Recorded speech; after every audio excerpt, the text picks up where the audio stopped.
Hi, welcome to the Penguin Post newspaper by Kids. Today we are interviewing Dr. Keeley. He studies ecological impact of wildfires. That's so cool. Let's ask him some questions.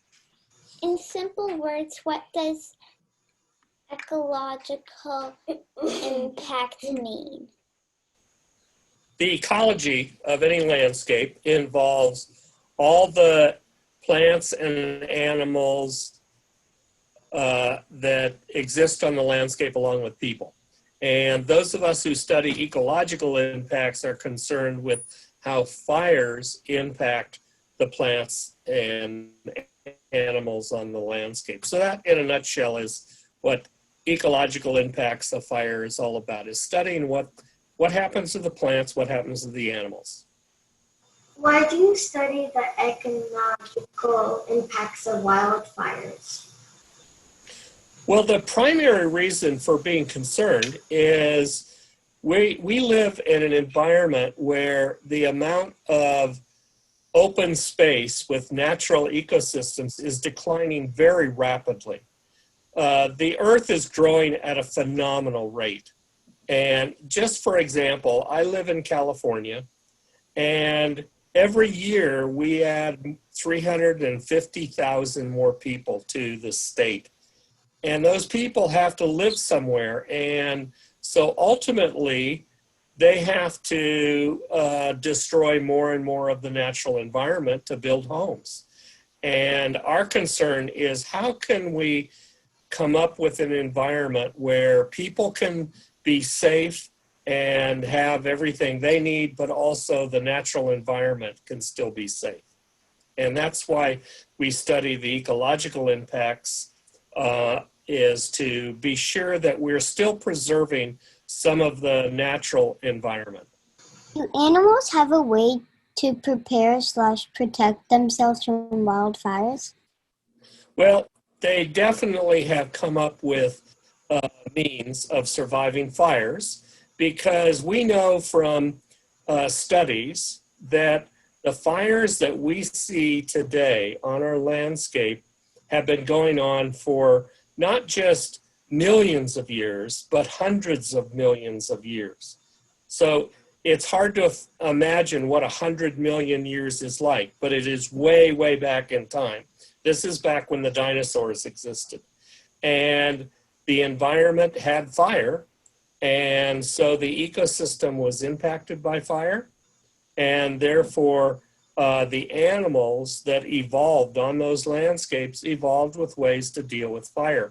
Today, what we find is it depends a lot on the particular animal and how it deals with fire. For example, some big animals like deer, we have a lot of deer in our landscapes, and birds. When a fire comes, they really escape the fire. They either run from the fire or they fly away from the fire. And they exist in unburned areas outside the burn area for a period of time until they can come back and find a new home in the burned environment. But some animals can't flee.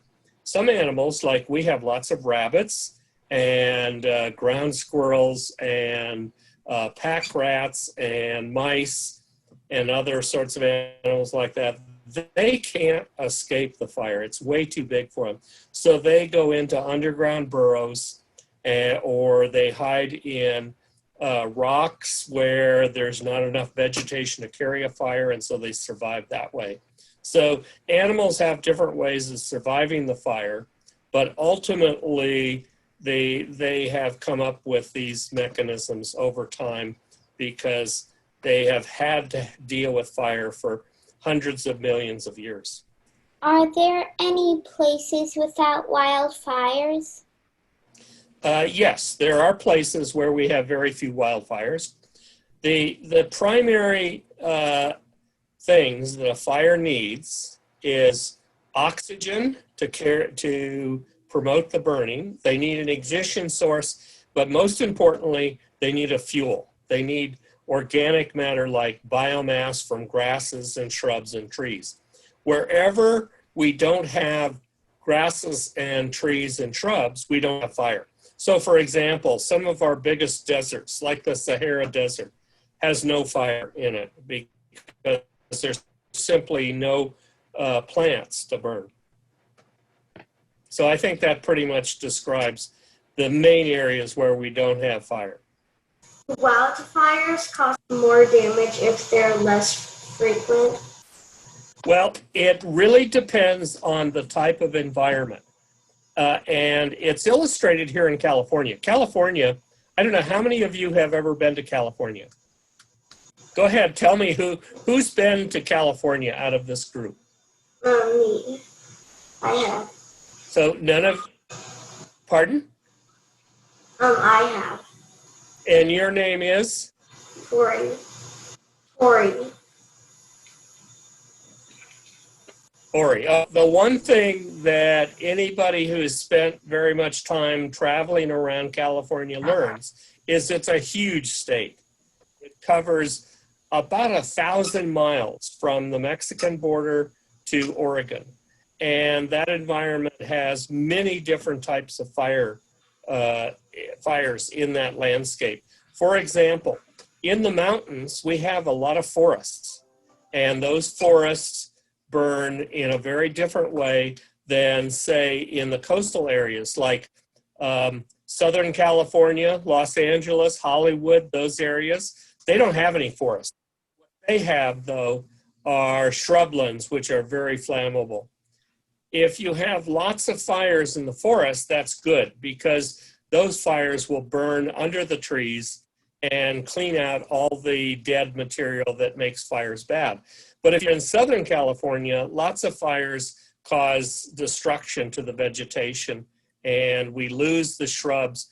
And what replaces them are a lot of weeds. And so depending on where you are, the frequency of fire can be good or can be bad. In Southern California, frequent fire is probably bad for the ecology. In forests in the north, it's probably good for the ecology of the forests. How are wildfires different from other natural disasters? That's an interesting question.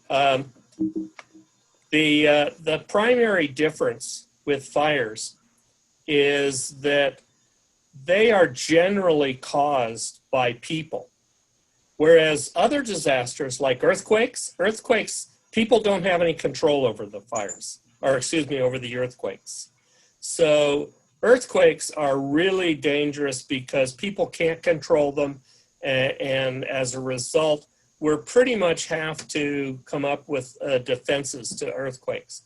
But when it comes to fires, most of our fires, particularly in California, are caused by people.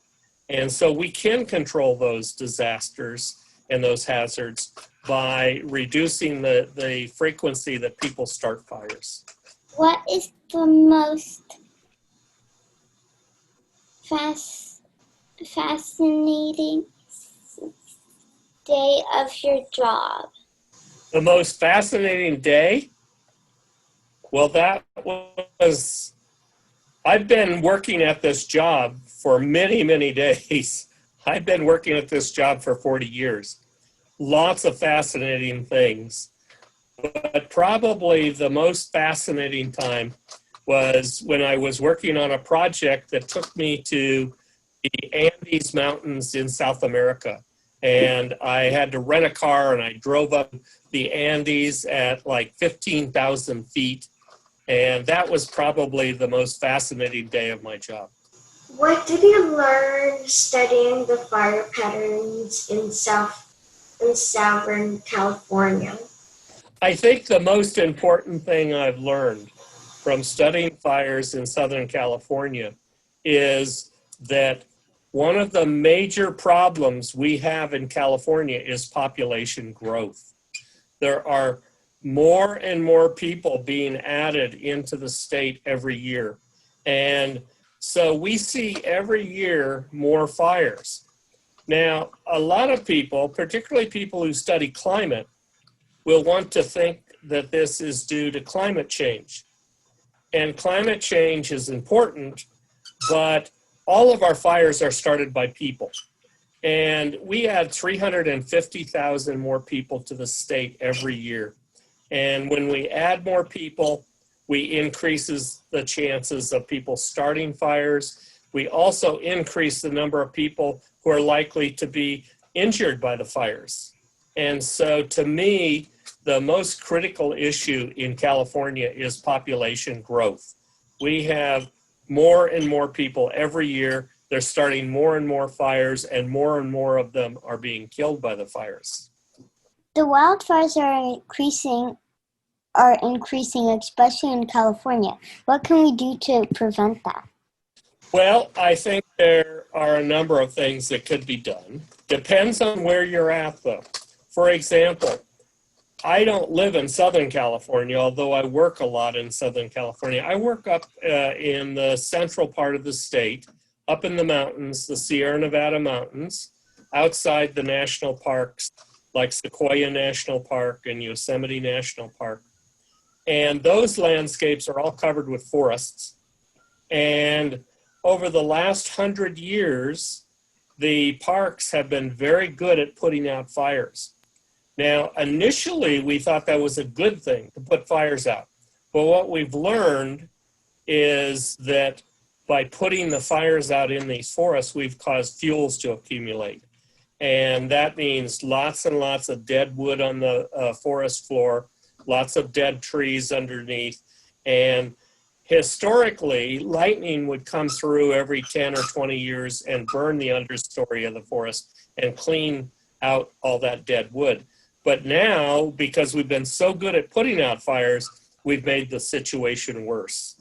And as a result, the worst problem we have in the mountains is too little fire. And now we need to do things like go in and light fires intentionally during times when they won't create really bad fires and try and eliminate those fuels. But in other parts of the world, like Southern California, Hollywood, Los Angeles, that area, we don't have that problem at all. And what we need to do there is work on trying to prevent people from starting fires, because all of the fires in Southern California are started by people, and we need to prevent people from starting fires. And so preventing fires is probably the most important thing to do in Southern California. That was so amazing. Thank you for your time. Bye. Well, I appreciate it. I'd love a copy of this show if you end up putting it on any site somewhere. I'd like to see a link to it. So could you send that to me? Yeah, we have our newspaper website where we post all the newspapers. Okay, be sure to send me a link to this so I can see it.